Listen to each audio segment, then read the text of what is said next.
semua investor tetap sehat, bahagia selalu, dan sukses. Dan kali ini kami hadir dengan guest speaker kita yang sangat luar biasa, yaitu Bu Susana Chandra. Dan perkenalkan Bu Susana Chandra.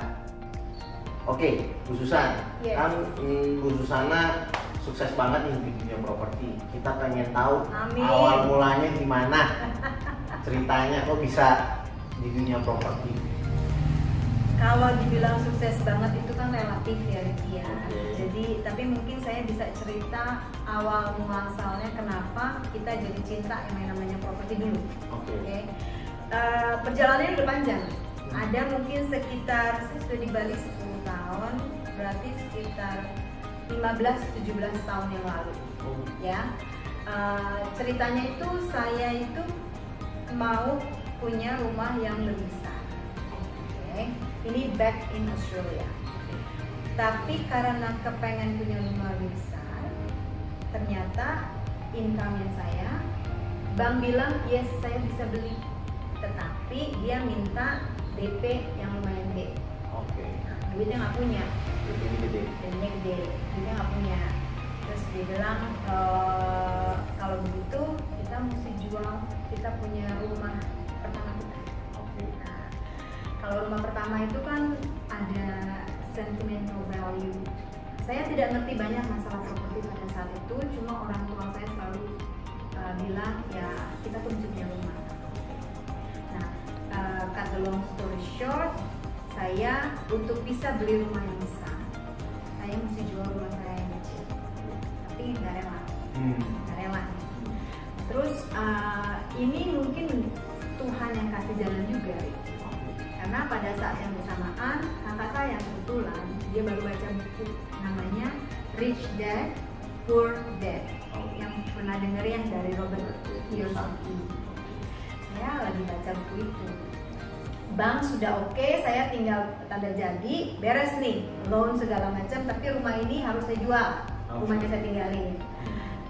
Saya baca, kemudian saya baca sampai satu halaman yang membedakan antara aset dan liability.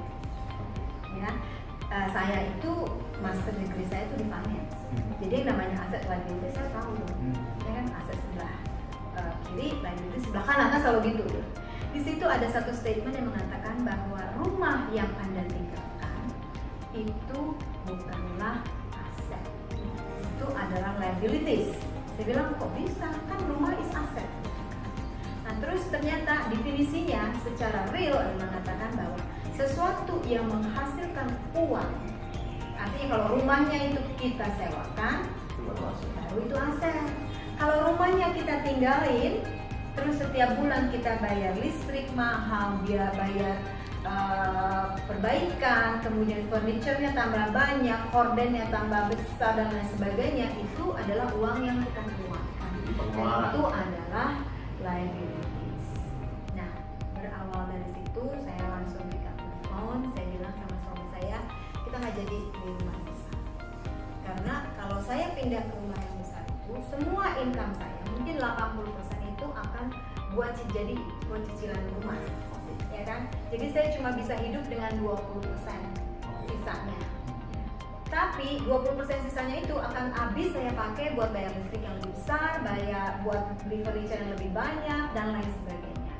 Dengan kata lain, kita mungkin tinggal di rumah yang besar, tetapi mungkin nggak akan kemana-mana. Tidak ada dana yang tersisa untuk investasi dan lain sebagainya.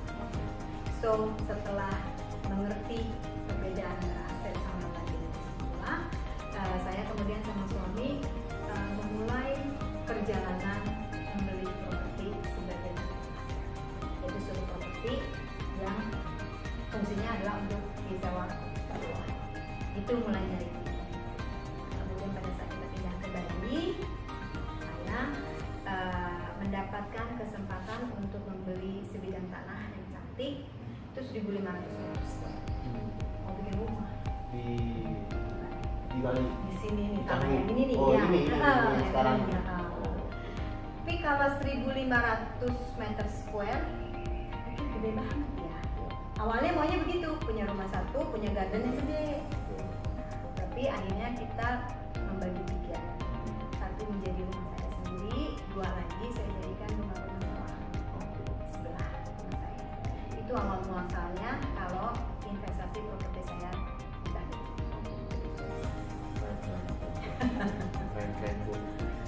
Jadi teman-teman dan para investor, itu cerita dari Bu Susan, dan sebentar lagi kita akan mendapatkan tips-tips bagaimana cara memberikan harga rental properti yang terbaik. Mendapatkan harga rental properti yang terbaik. Oh, mendapatkan harga rental properti yang terbaik.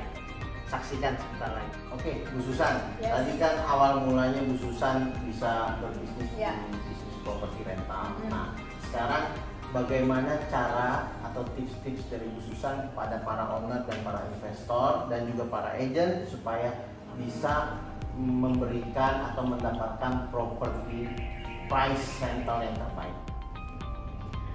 Oke, yang pertama mungkin saya bisa sharing adalah bahwa semua properti itu mau rental, mau apapun juga itu ada namanya biaya perawatan.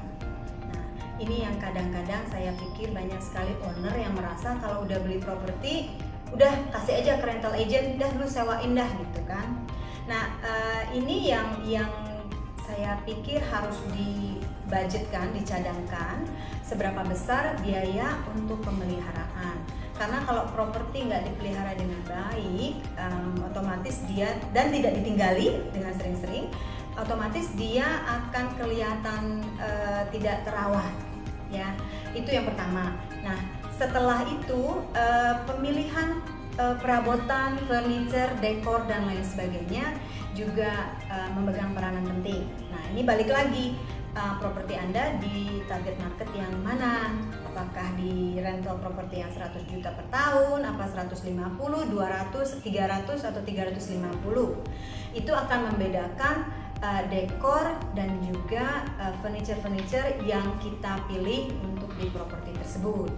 Nah, tapi balik lagi nih, kalau properti Anda adalah di tempat yang teman-teman yang lainnya itu propertinya tidak dijual seharga let's say 300 juta, akan susah kalau kita memiliki properti dengan ekspektasi rental properti harga yang setinggi itu.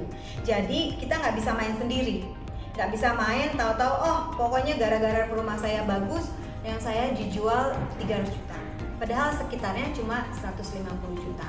Nah, itu juga yang akan nanti menentukan sebenarnya target marketnya properti kita itu ada di mana. Oke, Bu Susan, ternyata untuk menjadi seseorang yang sukses di dunia rental properti harus banyak ilmu yang dipelajari dan juga strategi yang dipelajari ya Bu Susan. Ya, jadi nggak bisa, nggak I think semuanya juga sama lagi. Mau sukses dimanapun juga, ada banyak sekali yang mesti kita lakukan dan kita pelajari. Semakin lama kita belajar, kita semakin tahu lah, gitu kan. Tapi ya satu lagi, jangan pelit dengan properti. Jangan pelit, kan punya kita, dirawat. Jangan kalau pas bocor susah banget minta izin buat dana buat memperbaiki kebocoran. Furniturnya kalau sudah buluk ya buat diganti. Bantalnya sudah kempes ya, sesimpel itunya ya. Jadi para pemilik properti Anda kan adalah aset kita. Ya jangan pelit terhadap aset kita rawat gitu, supaya tahan lama dan juga tetap dalam kondisi yang prima. Dan asetnya yang pastinya tidak mengalami penyusutan nilai value-nya.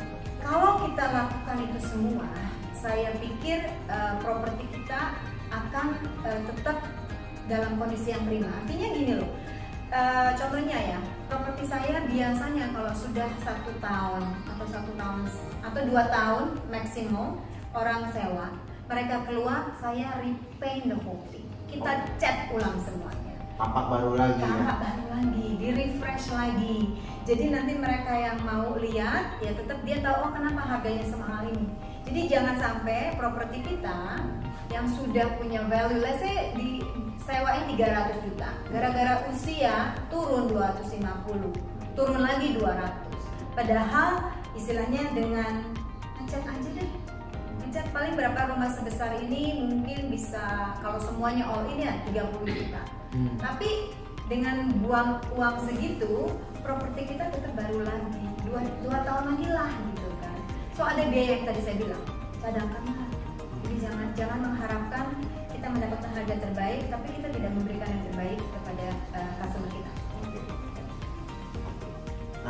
Terus apalagi nih Bu Susan kira-kira tips-tips dari Bu Susan supaya para investor bisa mendapatkan atau enggak experience dalam hal rental property? Oke. Nah mungkin Ricky, kebetulan karena kita ada di sini, mungkin saya bisa sharing sedikit beberapa hal yang baik agent maupun owners bisa perhatikan. Ya ini cuma sharing aja. Buat saya ini sangat menentukan. Tapi semoga ada tambahan input lagi. Ya.